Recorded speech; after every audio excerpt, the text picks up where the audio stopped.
Right. Today I want us to look at understanding of a factor. Ukuthi yini factor kahle kahle. Yini ifactor? Isizathu esenza ukuthi nginirevise noma nginiremind ngama factor ukuthi emva kwale sessions sizobe sesimove siya kulama sessions abizwa ngokuthi solving ama linear equations kwa grade 10. Solving ama linear equations. So ukusolve ama equations ngeke uwasolve ama equations ungawazi ama factor. Fanele uqale wazi kuqala ukuthi ifactor yini noma ifactor itholakala kanjani. Therefore iheading yethu ke izothi understanding a factor or factors. Understanding a factor or factors. Yini ifactor? Masichaza ifactor.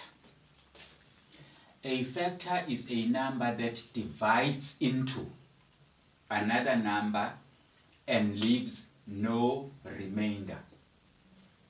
A factor is a number that divides into another number and leaves no remainder. Asikusho-ke lokhu ngesizulu. Sithi inumber le engenayo, because when you divide usuke uhlukanisa lezi zinto. Inumber le engenayo kwenye. Kodwa ithi mayingena kwenye kungasali lutho. Kungasali lutho. Inumber engena kwenye kungasali lutho. Like for instance uma ngizothi kuwena yipi inumber engena ku4 kungasali lutho. Inumber engenayo ku4 u4 kungasali lutho. Therefore u4 is a factor of itself. Enye inumber engenayo ku4 kungasali lutho u1. Therefore u1 is a factor ku4 because u1 uyangena ku4 ungena ka4. Enye inumber engenayo ku4 kungasali lutho u2. U2 ku4 ba u2. So therefore u2 uya ka u2 ku4. Therefore that's a factor. Kungasali lutho. Unlike ma inumber izoshiya remainder. Like ngizothatha u5 bese ngithi ubani ifactor ka5. Ifactor ka5 zimbili kuphela inumber ezingama factor ka5. U1 ngoba uyangena ku5 no5 uqobo lwakhe ngoba uyangena ku5. Kungasali lutho. But mangizothi kuwena u3 ifactor ka5. U3 akasiyona ifactor ngoba u3 uyangena ku5 kodwa ashiye iremainder ka2. Nansi lento engizama ukuyichaza ngikubonise la. Uma nginama orange awu5 1 2 3 4 5 nginama orange awu5 bese ngithi ngizowa divide ngama orange amathathu uzobona ukuthi kuzosala iremainder u2. Leli lizothathwa yilo, leli lithathwe yilo, leli lithathwe yilo bese beyasala laba bobabili abangasena muntu omunye ozobanikezela kuyena. Therefore 3 into 5 it goes. Yes, it does go. Uyaya u3 ku5 uya kanye but kusala iremainder yama orange amangaki amabili. Therefore u3 ku5 akasiyona ifactor. U3 ku5 akasiyona ifactor. Kodwa ifactor ku5 u1 ngoba u1 ku5 ungena ka5. Kanjalo futhi ifactor ku5 u5 ngoba u5 ku5 ungena ka1. Therefore that's what you must understand. That is why by definition I say a factor is a number that divides into ingena kwenye number kungasali lutho and leaves no remainder. Iremainder insalela. Iremainder insalela. Kanti ifactor njengamanje singayibiza njengobudlelwano. Yini ubudlelwano phakathi kwe orange no banana? Yini ubudlelwano phakathi kwe orange no banana? umuntu uzothi abukho ubudlelwano phakathi kwe-orange nebanana. Bukhona ubudlelwano phakathi kwe-orange nobanana ingoba kokubili ama-fruits. That's the relationship. That's the factor between the two. That's the factor. But can you find ubanana ema-orange? No. Can you find ama-orange kubanana? No. But ubanana nama-orange konke ama-fruit. Therefore, it's a factor yama-fruit. Asibuye. It can be one or more numbers that does this. Kungenzeka ibe yodwa noma ngaphezulu kweyodwa izinamba ezenza lokhu. Njengoba sengishilo ngathi ku5 ifactor ka5 u1 ngoba u1 uyangena ku5 ungena ka5. Ifactor ka5 kube u5 ngoba u5 ku5 ungena kanye. Sitheke kuyenzeka zibe mbili noma ibe yodwa noma and so on. Asibukela ebhodini njengamanje ngenza isibonelo la. Uma ngibuka u6 bese ngibuka inamba ezinobudlelwano no6. U1 ngoba uyangena la ka6. U2 ngoba uyangena la ka3. U3 ngoba uyangena la ka2. U6 ngoba uyangena la ka1. U6 udivide u6 one time. U1 udivide u6 6 times. U2 udivide u6 3 times. U3 udivide u6 one time. 2 times. So that is engichaza la ukuthi kungenzeka le number ibe yodwa noma ngaphezulu. Sengenza isibonelo ke la iyodwa khona. Buka la u1 lo. What is the factor of 1? U1 kuphela. Ngoba yikho enye number engenayo ku1 ngaphandle ka1. Siyawubona umehluko walento engiyisho. So mawubuka la yinamba lezi engikhuluma ngazo. Izona number lezi engikhuluma ngazo engithi ngifuna ubudlelwano bale. Bese ngiyathola ukuthi ubudlelwano bale ered nabya nanka ama factors nazi inamba ezikwazi ukungena la kungasali lutho. Nansi inamba ekwazi ukungena la kungasali lutho ayikho enye. But mase ngibuka phakathi ka6 no1 sengiyaqhathanisa sengenza lokho kuthiwa yini i-common. Because mangikhuluma nge-common awukwazi ukukhuluma nge-common kuwe. What is common kuwe? Nothing. There is nothing which is common kuwe ngoba uwe lowo. Kodwa mawungasuthathe wena nomunye umuntu umbeke ngaphesheya busuthi ke what is common between mina naye yini le khona kimi iphindi bekhona kuye. So masikhuluma ngento ecommon sikhuluma ngento oyithola eindaweni ezimbili noma kubantu ababili noma kuzibonelo ezimbili. Iba common ke leyo nto. Ingakho ngithi mase sibuka u6 simqhathanisa no1 sithi leyo nto i-common. Bese sithi ke ngoba sifuna lobu budlelwano phakathi ka6 no1 ibuphi? U1 kuphela. Athi uyabona ukuthi u1 ukhona ku6, u1 ukhona ku1. Yilapho ke sithi khona the only number that is common between 6 and 1 is 1. Cabanga ukuthi kuyezwakala ayikho enye. Right. So mawubuka ke lezi inamba lezi izona esizibiza ngani ngobudlelwano obukhona. Ubudlelwano lobu obukhona phakathi ka6 no1. Kanti u6 eyedwa nazi inamba ezingena kuye esizibiza ngama factor. No1 eyedwa nansi inamba engena kuye kuphela eyedwa. Siyibiza lezo namba ngokuthi izona eziwubudlelwano. Kanti inamba besikhuluma ngazo yilezi.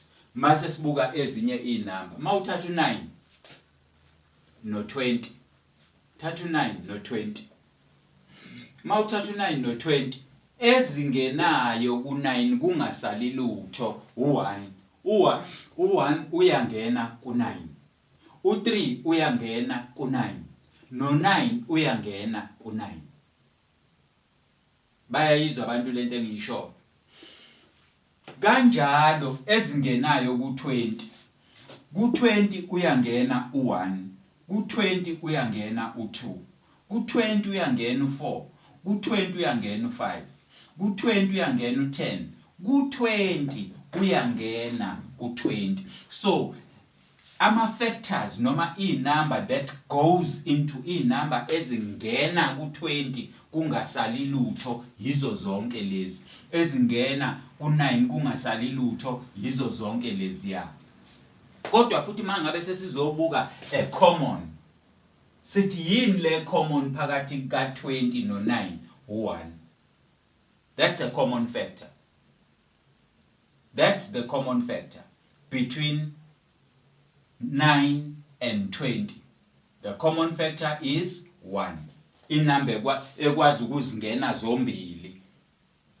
iyodwa u1 nala ku6 no1 inumber ekwazi ukungena zombili lezi inumber iyodwa nansi u1 ivela ngaphezulu ivele ngezansi ivele ngaphezulu ivele ngezansi kodwa ke ngoba thina sesiyahamba manje sihamba kancane siya kwa grade 12 sesizoshintsha ke manje asisezukulokhu phela sikhuluma ngo1 no9 no20 no6 nobani sizoshintsha manje sifuna ukukhuluma ngendlela expander eyandisa umqondo mangikhuluma ngendlela eyandisa umqondo ngikhuluma ngendlela ezokwenza ucabange ukwandisa umqondo ukucabanga na izinto ezifana nalezo 3x nakwa grade 9 o2a 3a ban la ebesebenzisa khona ama letters usakhumbula njalo wena uthi ama letters yini ama letters ile yanto esayibiza ngevariable konje sayichaza ngokuthini ivariable yona sathi ivariable iletter emile kodwa imi esikhundleni senumber ethile ngenxa yokuthi asazi ukuthi yipi le number sase sisebenzisa noma kwasekusetshenziswa igama elithi variable elisho ukushintsha it varies ukushintsha asibukelena ke ngaphezulu u3x ukuthi iziphi inumber ezingena ku3x ezingena ku3x u3 uyangena ku3x no x uyangena ku3x kanye no3x uqobo lwakhe uyangena ku3x u3x la ungena kanye ux la angene ka3 u3 la angene kax ayi uyayizwa ke manje ingqondo mangibuza ukuthi yipi inamba engena la ngithe kwena u3 inamba engena la kodwa mayingena la ingena kax mase u3 ungena kax la kusho ukuthi ux uyongena ka3 la kanti u3x wonke ungena la kanye ake ngiphinde ngiyichaze la uma ngibuka la 2a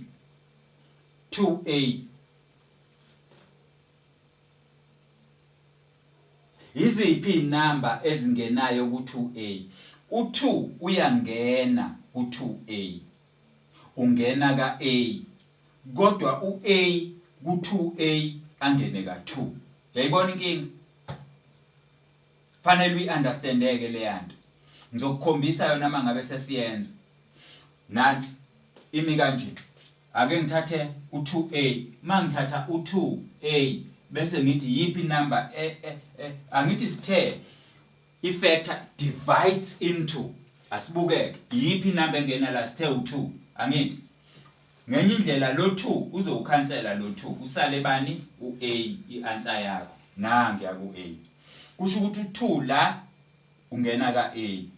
Mangabe la sizothatha u2 A so divide ngo A, i-answer yakho ubani? U-A uzokhansela u-A, answer yakho kube u2.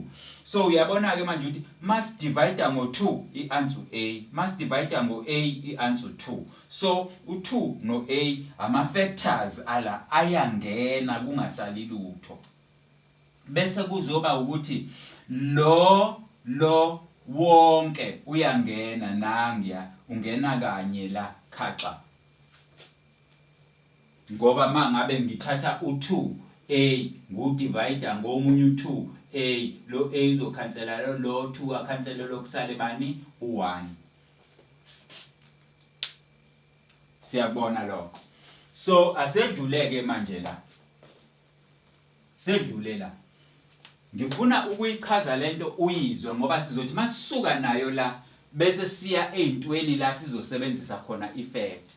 Ngitheke bese kuba khona ifactor le kade ngiyichaza inumber engena kungasali lutho. Bese ngizobuka lapha. Base sikhuluma ngecommon factor. Ngithema ukukhuluma uthi common, awukwazi ukuthi common kuwe uwedwa. Kufanele kube uwe nento ethile, then bese sibuka ukuthi yini ekhona kuwe iphindi bekhona kuleyo nto leyo. Then we say nina nobabili ubudlelwano obukhona phakathi kwenu nobabili yileyo nto ke, sithi leyo nto ke is a common factor. A common factor must be more than one numbers oyiqhathanisayo for us to find this relationship. There must be more than one numbers. There must be more than one numbers for us to find this relationship. For us to find this relationship. Siyifanda kanjani le relationship? Siyithola nge-comparison. Siyithola nge-comparison. Sicompare, siqhathanisa izinto ezimbili. Ingakho ke mase ngichaza la ngezansi ngithi makube siqhathanisa okungaphezulu kokukodwa ukuze sithole lobo budlelwane obukhona. Makube nje zimbili lezi zinto esizibukayo bese sithola ubudlelwano noma zintathu noma zine bese sithola ubudlelwano phakathi kwazo. Sibuke nase sinye isibonelo. U6 no9. U6 no9. Ku6 inamba engenayo ku6 kungasali lutho. Numbers that divide to 6 kungasali lutho. U1 uya ka6, u2 uya ka3, u3 uya ka2, u6 aye ka1. Esingena ku9, u1 aye ka9, u3 aye ka3, u9 aye ka1, u3 la u3. Kanti u3 ku9 uya ka3 times. Kanti u1 uya ka9 times. U9 uya ka1 times. So these are four factors. Kodwa mawusubuka lokhu ke ngizokukhombisa khona manje. Lokhu phakathi ka6 no9 nalokhu phakathi ka6 no9. That is what we call common. That is what we call common. Ngoba manje khona inamba ezithi zingena ku6 ziphinde zingene ku9. Zingena ku6 ziphinde zingene ku9 kungasali lutho. Kanti masibuka la azikho. Ingakho ke bese sihluleka ukuchaza into ecommon. Ingakho kuwena ngithi masizobuka a common factor makube sibuka izinto ezimbili noma ngaphezulu kwalokho. Bese sithi yini le khona la iphindi bekhona lapha ya phakathi ka6 no9. Yini le khona ku6 iphindi bekhona ku9 u3. Yini le khona ku6 iphindi bekhona ku9 u1. Common factors mase kuthiwa nje bhala ama factors that are common between 6. Inamba ezitholakalayo ku6 kanye no9 sibhale phansi. Eyokuqala u1, eyesibili u3. Nas these are the factors. inamba ezitholakalayo. So ke iunderstandeke lento engithi mina ifactor ukuthi yini. Sithe ifactor inamba edividayo, inamba that divides into iyangena kuleyo number ingashiyi lutho, akusali remainder. Kangangoba mangase ngiyiseke manje ezweni lokuphila ngithi bangako 10 rand ku 20 rand babili. Anjye uyibona lona kusho ukuthi ku 20 rand u10 uya kabili, u10 rand uya kabili ku 20 rand. Mangithi nje kuwena bangako 10 ku 100 rand bawu 10, kusho ukuthi u10 ku 100 uya ka u10. So u10 ku 100 is a factor, but u100 ku 10 is not a factor. But u10 no 100 they do have something common. Cabanga ukuthi niyayizwa ke lonto njengoba kade ngenza la phakathi ka 6 no 9 no 10 no 100 there is something common. That one will make us to understand a bit of what is said nge factor kanye ne common factor. Sisazoqhubeka ke kancane nge common factor ngimkhombise ezinye izibonelo bese sedlulela kokunye.